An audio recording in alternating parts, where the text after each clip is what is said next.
मेरी दो बेटियां, मैंने दरवाजे से गई, जनाजा उठा उनका। एकदम फैर की जब आवाज में कह रही, अम्मी दोनों को मार दिया हसन ने। कुछ किस्मत चल रही थी बाप बेटे में। धमकियाँ दी उसने कि मैं मार दूंगा सबको। 17-18 साल हो गए थे शादी को। बच्चों को यतीम कर गया, छोटे छोटे बच्चे उसके।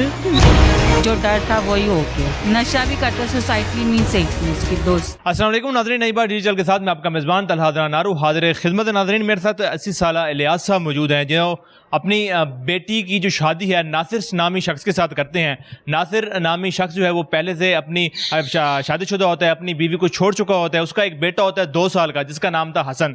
जब इनकी बेटी उस घर में जाती है तो उस बेटे को भी पालती है, उसको अपने सके बच्चों की तरह प्यार देती है।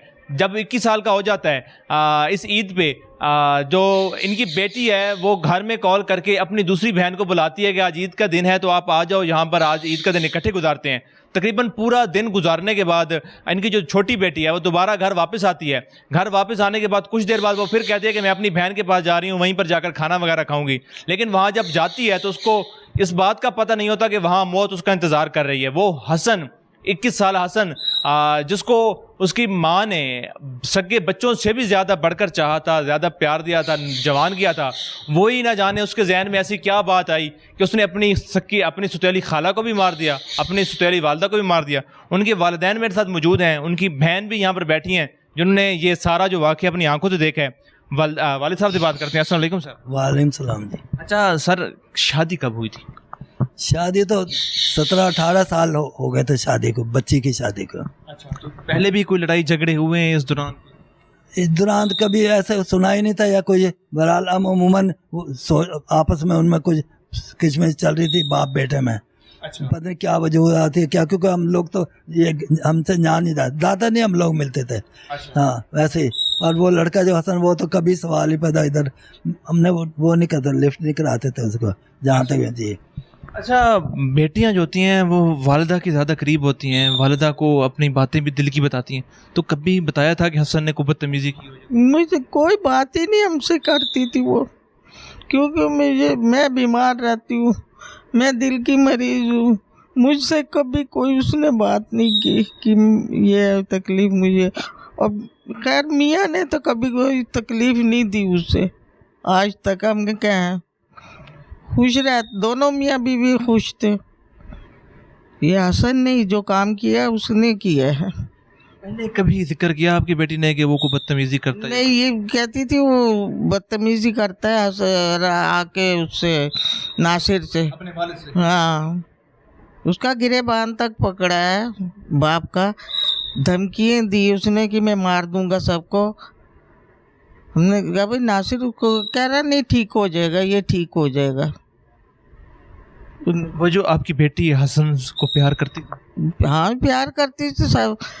आधी रात को आना, जब भी आना उसको गरम रोटी बना के देनी, उसने खाना देना तैयार कर, सुबह नाश्ता बना के देना, सब करती थी। कपड़े धोने, इस्त्री करनी, सब कुछ करके देती थी।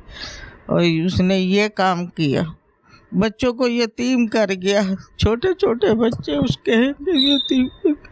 हमारा घर का वो कर गया। मेरी बेटी नहीं थी वो, जो मेरे पास थी, मेरा बेटा था, पूरे घर का बोझ उठाता था मेरा, हमारे लोगों का। ये बेटी है, इसका बोझ उठाना उसने।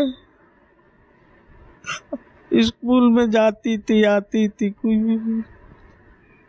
उस दिन क्या हुआ? कुछ भी नहीं, हमें तो पता ही नहीं कुछ हुआ था कि नहीं।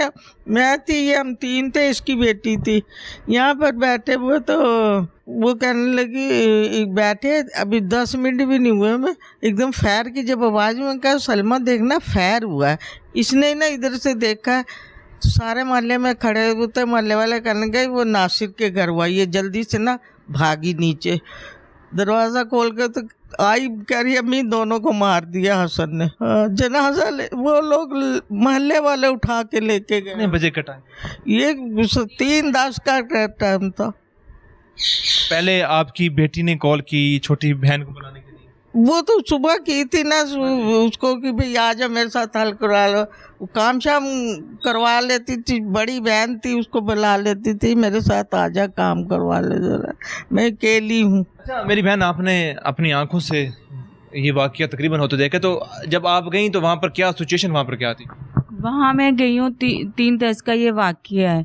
जब मैं वहाँ गई हूँ, एक बहन बैठ के इधर लेटी हुई थी यानी कि खून में लथपथ, और दूसरी जो बेड के ऊपर थी सायरा, मैं उसको बुला रही तो वो नहीं। सायरा वहाँ पे शादीशुदा थी या सायरा यहाँ पे रहती? सायरा इधर थी और जहरा उधर थी शादीशुदा, जो हसन की सौतेली माँ थी। हसन मारने से पहले जायजा लेके गया कौन कहाँ बैठा हुआ है। हालांकि उसका बाप भी था, ताया भी थे, ताया का पोता भी था, और इसके 3 बहन भाई थे हसन के सौतेले। अच्छा कभी उन्होंने आपसे कुछ जिक्र किया था कि हसन हमें कुछ धमकियाँ देता है, धमकाता है या कुछ ऐसी बात? 5 माह से ये हसन इनको धमकियाँ दे रहा था कि तुम सबको ही मैं फायर से उड़ा दूंगा। वो ये कहती थी, उसको डर था कि ये कहीं हमें मारना, जो डर था वही हो गया। जो नासिर है हसन का वालिद साहब, वो इस वक्त कहाँ है? क्या वो भी अपने बेटे के साथ मिला हुआ है या नहीं? वो नहीं मिला, वो उसी के पास, जहरा के पास ही था। सर उसका अपने गोद में रखा हुआ था, रो रहा था। अच्छा चलें, ये तो ख़वातीन हैं, ज़ाहिर घर में रहती हैं, आप बाहर भी जाते होंगे, कोई आपने देखा होगा कि हसन का उठना बैठना कैसे लोगों के साथ? उसकी सोसाइटी ठीक नहीं थी, नशा भी करता था वो। हसन नशा भी करता, सोसाइटी नहीं सही थी, उसकी दोस्त या सही नहीं थे। अभी फिर कोई हुकूमत से कोई दरख्वास्त? बिल्कुल मेरी बहुत बहुत बड़ी दरख्वास्त, क्योंकि ना आप पूरा कर सकते ना हुकूमत, पर सिर्फ इंतजाम मेरी इल्तमास है जनाब वज़ीर आला पंजाब से कि उसको फौरी तौर पर गिरफ्तार किया जाए, और उसको 2 बेटियों को कातिल को फौरी गिरफ्तार किया जाए, और उसको जितनी भी सख्त सज़ा वो दी जाए। सारे अल्फाज तो नहीं है हमारे पास, अगर कोई बस उसको पकड़े और उसको मेरे सामने गोली मारे, जैसे मेरी बेटी मरी है ना ऐसे ही उसको गोली मारे जाए। मैं तो वज़ीर आला से यही कहूँगी, मेरी बच्ची मुहर्रम के कपड़े सिला के लाई बुध वाले दिन, कहती मैं अम्मी आपको सूट ला दूँ। मैंने कहा नहीं बेटे, मैंने कहाँ जाना, मैं बीमार आदमी, मैं घर में रहूँगी, मैं तो कहीं नहीं जाऊँगी, तुम ही पहनो। उसके कपड़े ऐसे मुहर्रम के सिले हुए काले। मेरी 2 बेटियां मेरे दरवाजे से गई, जनाजा उठा उनका। ये बड़ी वाली बेटी मेरे घर का इसका सबका बोझ उठाती थी वो। जी नाज़रीन, आपने इनकी कहानी सुनी। हमारी दरख्वास्त है आला हुक्मरान से, हुक्मरानों से, पुलिस से कि इन माँ बाप के जो है इनके दर्द को, इनकी कहानी को सुना जाए, समझा जाए, इनकी फरियाद को सुना जाए, और जो हसन नामी शख्स है उसको कड़ी से कड़ी सज़ा दी जाए, ताकि कोई भी दोबारा कोई भी शख्स ऐसी हरकत करने से पहले उसकी बल्कि रूह कांप जाए। इसी के साथ ही अपने मेज़बान मोहम्मद अलान को दीजिए इजाज़त। अल्लाह ने के बान।